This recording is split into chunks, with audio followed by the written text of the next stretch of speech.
और अब बड़ी खबर प्रदूषण से जुड़ी हुई। दिल्ली एनसीआर में प्रदूषण का स्तर बढ़ गया है। दिल्ली में AQI 300 के पार चला गया है। दिल्ली एनसीआर में अब ग्रैप 2 लागू कर दिया गया है। ग्रैप का ये दूसरा चरण है जिसे लागू कर दिया गया। आज से ये पाबंदियां लागू कर दी गई हैं क्योंकि AQI 300 के पार चला गया है दिल्ली में, जो खराब श्रेणी में आता है। तो ग्रैप 2 में लकड़ी जलाने पर प्रतिबंध होगा। डीजल से चलने वाले जनरेटर के इस्तेमाल पर भी रोक लगाई जाएगी। इसके अलावा रेड लाइट ऑन और व्हीकल ऑफ ये अभियान भी चलाया जा रहा है ताकि प्रदूषण को कंट्रोल में किया जा सके, क्योंकि न केवल वायु प्रदूषण बल्कि जल प्रदूषण भी इस वक्त दिल्ली में बढ़ा हुआ है। तो आज से दिल्ली एनसीआर में ग्रैप 2 की पाबंदियां लागू कर दी गई हैं।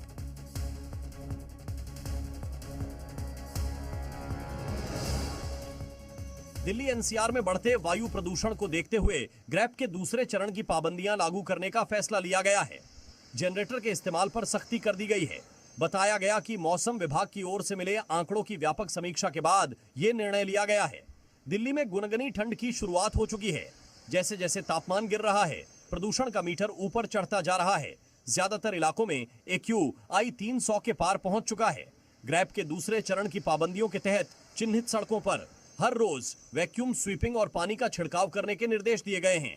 जिम्मेदार अधिकारियों और कर्मचारियों से सड़कों पर धूल को रोकने के लिए हर दूसरे दिन पानी का छिड़काव करने के लिए कहा गया है। ठंड के साथ साथ बढ़ते प्रदूषण ने दिल्ली के लोगों की चिंता भी बढ़ा दी है। हवा और पानी जहरीला होता जा रहा है। दिवाली से पहले ही लोग जहरीली हवा में सांस लेने को मजबूर हैं। और इस पूरी खबर पर और ज्यादा जानकारी के साथ हमारी संवाददाता नीतू झा हमारे साथ जुड़ गए हैं। सीधे उनका रुख करते हैं। नीतू, दिल्ली में आप किस जगह पर मौजूद है, वहां के क्या हालात हैं? क्योंकि धुंध जैसी तस्वीरें नजर आ रही हैं दिल्ली के अलग अलग इलाकों से। हिमांशु, इस वक्त मैं कनॉट प्लेस के सर्कल पे मौजूद हूँ और अगर शायद मेरे पीछे भी आप कैमरे में देखेंगी तो बहुत ज़्यादा दूर तक आपको अभी नज़र नहीं आएगा। यानी दिन जो है आधा दिन निकल भी चुका है, लेकिन बावजूद इसके कनॉट प्लेस, लुटियंस जैसे इलाकों में भी विजिबिलिटी कम बनी हुई है। हाँ, मैं ये ज़रूर कहूँगी कि सुबह से तस्वीरें बेहतर ज़रूर हैं, लेकिन अभी भी जो हवा साफ़ होती है ऐसी तस्वीरें आपको नहीं नज़र आएंगी। मैंने अपने हाथ में फ़ोन ले रखा है और इस फ़ोन में आंकड़े खोले हैं। सुबह 11 बजे के आंकड़े हैं और ये बताते हैं कि आनंद विहार में AQI 386 है और मुंडका में 380। दिल्ली का ओवरऑल AQI 320 बना हुआ है और जितने भी चिन्हित हॉटस्पॉट हैं 13, वहाँ पर भी AQI 350 के पार है और बेहद डराने वाला है ये, क्योंकि मौसम विभाग ने भी साफ चेतावनी दी है कि अगले 2 दिन यानी 48 घंटे बेहद खतरनाक हो सकते हैं और हवा की जो गुणवत्ता है ये और ख़राब हो सकती है। कई जगह ये 400 से 500 के पार होगी। यानी ज़रा सोचिए, अभी अगर वेरी पुअर की कैटेगरी में है तो और हज़ार्डस हो सकता है, लोगों के लिए काफ़ी नुकसानदायक होगा। साथ ही जो लोग बीमार हैं, क्योंकि एक्सपर्ट्स भी दावा करते हैं कि इस हवा में जो स्वस्थ लोग हैं उनकी सेहत पर तो असर पड़ता ही है, वहीं जो बच्चे हैं और बूढ़े हैं और जिन्हें लंबी बीमारी है जैसे सांस संबंधित बीमारी, अस्थमा या किसी तरह की एलर्जी, उन पर इसका और ज़्यादा असर पड़ता है, व्यापक असर होता है। यानी आने वाले 2 दिन 48 घंटे जहां एक और दिल वालों की चिंता को और बढ़ाएंगे, वहीं फिलहाल दिवाली से पहले अगर जिस तरह से आप बता रही है बेहद चिंताजनक हालात है दिल्ली के, ग्रैप 2 लागू किया गया है, क्या कुछ पाबंदियां हैं और कितना हद तक इसे प्रदूषण को नियंत्रित करने में मदद मिल पाएगी? देखिए हिमांशु, हर बार दिल्ली की तस्वीरें आपने भी ऐसी ही देखी होंगी। जितनी भी हम बात कर लें, प्रदूषण का स्तर फिलहाल रुकता नजर नहीं आ रहा।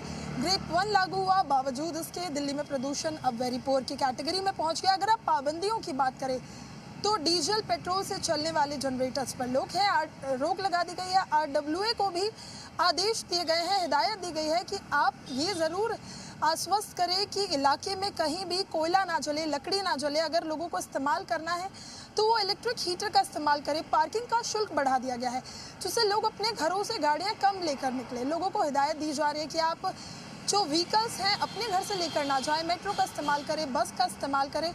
कुछ चिन्हित रोड हैं जहां पानी का छिड़काव किया जा रहा है, मैकेनिकल स्वीपिंग की जा रही है, वाटर स्प्रिंकलिंग की जा रही है। मैं लुटियंस में मौजूद हूँ हिमांशु। यहाँ की तस्वीरें खैर बाकी इलाकों से बेहतर होती है। यहाँ पर साफ सफाई ज़्यादा है, वाटर स्प्रिंकलिंग हो रही है। कुछ देर पहले ही NDMC की गाड़ी ने यहाँ तमाम सड़कों पर पानी का छिड़काव किया है, लेकिन जो बाकी 13 हॉटस्पॉट है उनका भी खास ध्यान रखने के आदेश दिए गए हैं। क्योंकि बात जब हम प्रदूषण की करते हैं तो दिल्ली में जो चिन्हित 13 हॉटस्पॉट है वो काफ़ी चिंता का सबब बना हुआ होता है।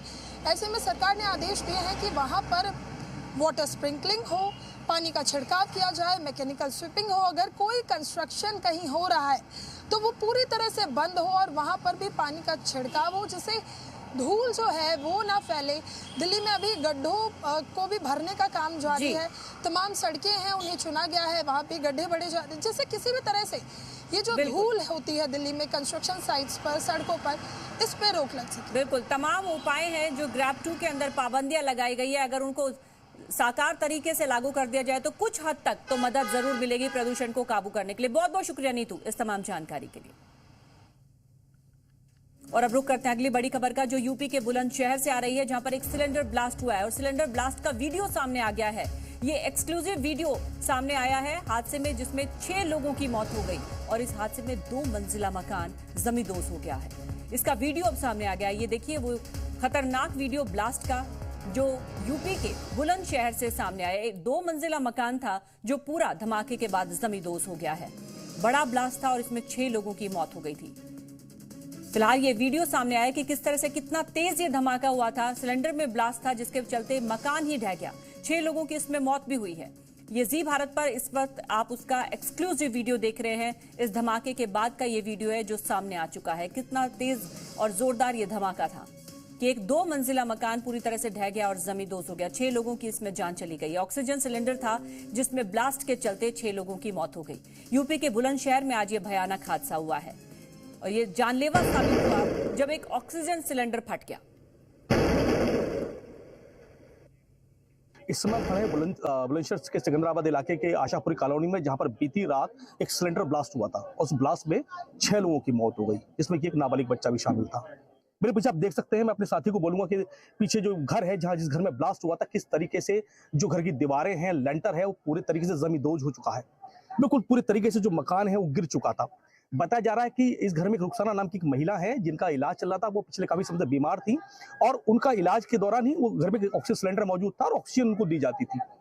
कल रात भी वो ऑक्सीजन को दी जा रही थी और अचानक उस ऑक्सीजन के सिलेंडर में ब्लास्ट हो जाता है। और ब्लास्ट के बाद इस मौके पर उस समय घर में लगभग 18 लोग मौजूद थे, जिनमें की 10 लोगों को तो रेस्क्यू करके तत्काल निकाल लिया गया था, लेकिन 8 लोग मलबे में दबे रह गए थे।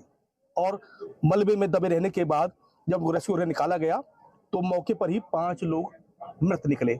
उसके अलावा 3 लोगों को घायल अवस्था में यहाँ से दिल्ली के अस्पतालों में भेजा गया था, लेकिन उसमें भी एक घायल की मौत बताई जा रही है और तक कुल मिला के 6 लोगों की मौत हो चुकी है। ब्लास्ट का समय क्या रहा होगा? जी करीबन ऐसा था 7:30 पौने 8 के लगभग, 7:30 के लगभग जी।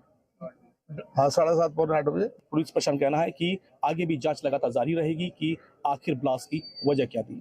बुलंदशहर से कैमरा पर्सन करुणा के साथ मोहित कामत, सी मीडिया।